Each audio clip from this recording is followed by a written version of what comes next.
da minha infância querida, doces momentos da vida que a mão do tempo levou.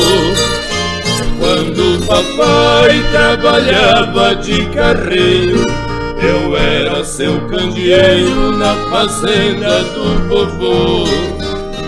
Todos os dias saltava de madrugada, corria na invernada para repontar os bois. Quando o papai todas as cangas carregava, minha mãe preparava o almoço pra nós dois.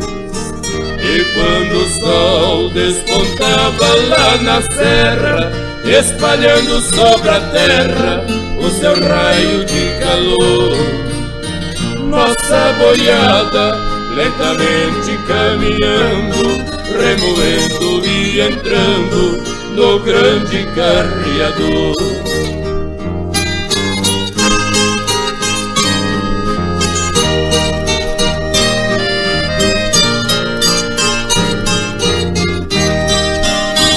Depois que o carro já estava carregado, com o maniador travado sobre as toras de madeira, papai gritava com os nossos bois de guia.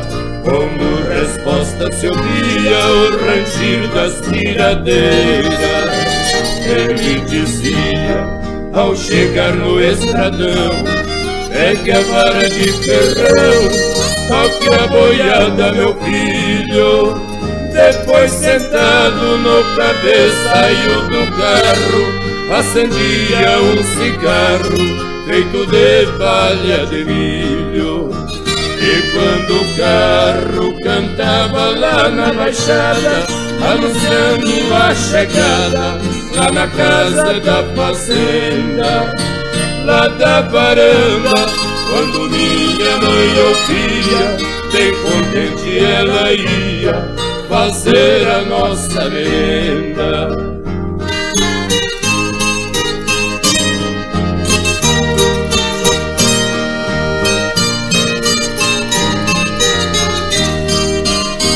Nossa chegada, me lembro bem como era. Deixava o carro na espera, lá atrás do mangueirão. Depois levava novamente a fieira para descantar na beira da parede do galpão.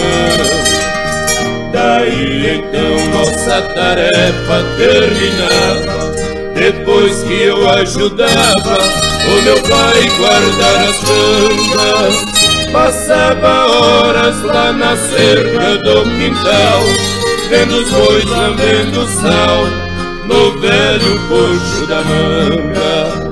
Essas lembranças do passado que eu digo viverá sempre comigo, retratado em minha mente. Do lindo tempo que o mundo me sorria, oh meu Deus, como eu queria ser criança novamente.